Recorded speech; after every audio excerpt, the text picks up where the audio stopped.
নমস্কার বন্ধুরা, পৌশালী রান্নাঘরে আরও একটা নতুন ভিডিওতে আপনাদের সবাইকে স্বাগত জানাই।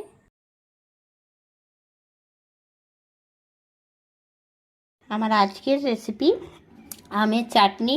আমরা তো অনেক রকমভাবে আমের চাটনি বানিয়ে থাকি, তো আমি আজকের আমের চাটনিটা কিভাবে বানাচ্ছি পুরো ভিডিওটা স্কিপ না করে দেখতে থাকুন। প্রথমে আমগুলো আমি ভালো করে ধুয়ে নেব। ধুয়ে নিয়ে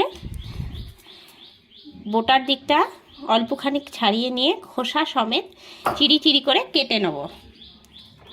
আমটা খুব ভালো করে আমি ধুয়ে নিয়ে কেটে নিয়েছি। ঠিক এই রকম খোসা শুদ্ধ আমটা কেটেছি, আর এই রকম বড় বড় চিড়ি করে নিয়ে প্রথমে আমি একটা ভাজা মশলা তৈরি করে নিচ্ছি। তার জন্য কড়াইয়ে দিয়ে দিচ্ছি 2 চা চামচ 5 ফোড়ন, দিচ্ছি 1 চামচ মৌরি, দিচ্ছি 2টো শুকনো লঙ্কা। ভাজা মশলাটা নাড়াচাড়া করে নিচ্ছি।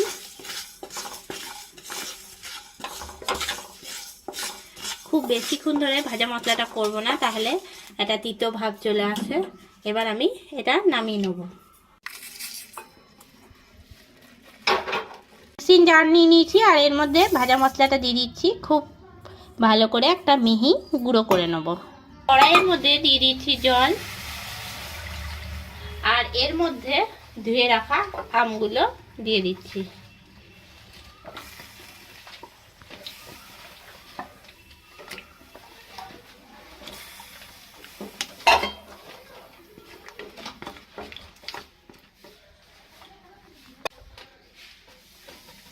দিয়ে দিচ্ছি এর মধ্যে লবণ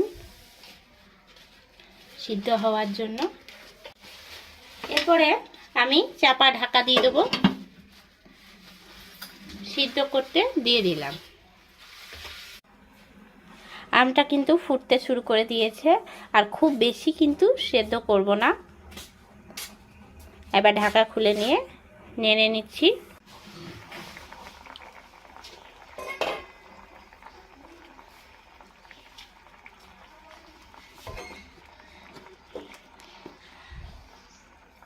অনেকটাই সিদ্ধ হয়ে গেছে আমটা। এবার আমি গ্যাসটা বন্ধ করে দেবো।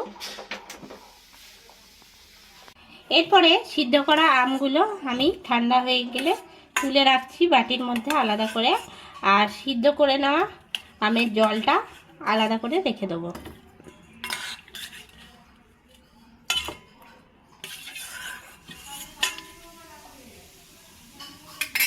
কড়াইয়ে প্রথমে দিয়ে দিচ্ছি সামান্য পরিমাণে সরষের তেল। এর মধ্যে দিয়ে দিচ্ছি 1/2 টিস্পুন 5 ফোড়ন। এর মধ্যে দিয়ে দিচ্ছি একটা শুকনো লঙ্কা।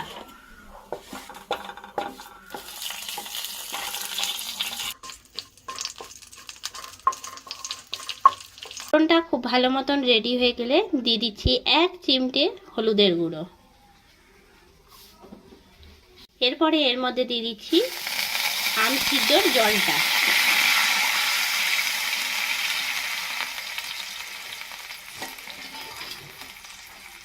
দিয়ে দিচ্ছি চিনি। আপনারা চাইলে নকুলদানা বা মিছরিও ব্যবহার করতে পারেন।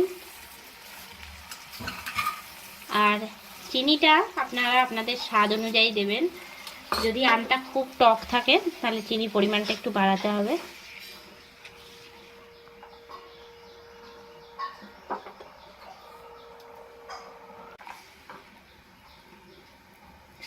বারবার নাড়াচাড়া করে চিনির শিরাটা তৈরি করে নেব।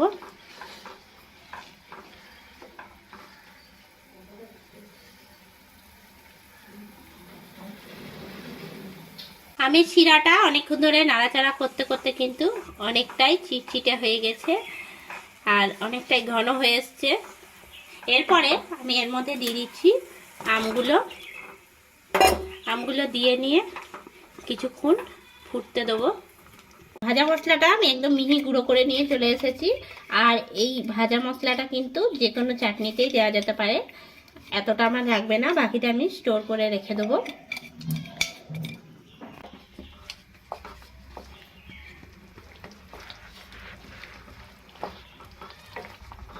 এর মধ্যে দিয়ে দিচ্ছি আমি সামান্য পরিমাণে লবণ।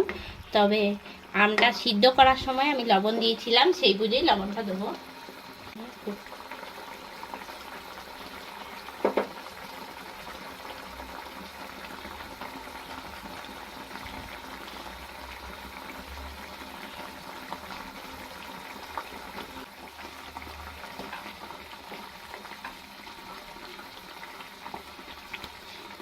এটা আরেকটু ফুটিয়ে নেব।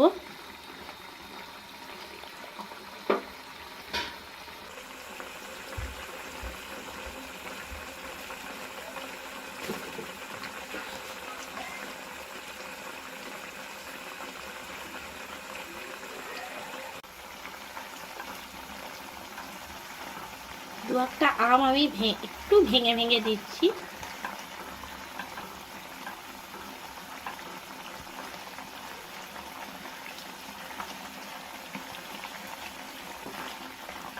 অনেকটাই ঘন হয়ে গেছে, আর চাটনি এর থেকে বেশি ঘন করব না,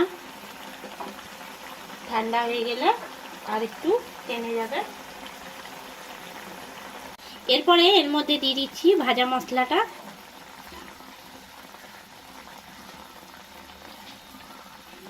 আমি 2 চা চামচ ভাজা মশলাটা দিলাম। মশলাটা দিয়ে নাড়াচাড়া করে নেব খুব ভালো করে। এরপরে গ্যাসটা আমি বন্ধ করে দিচ্ছি।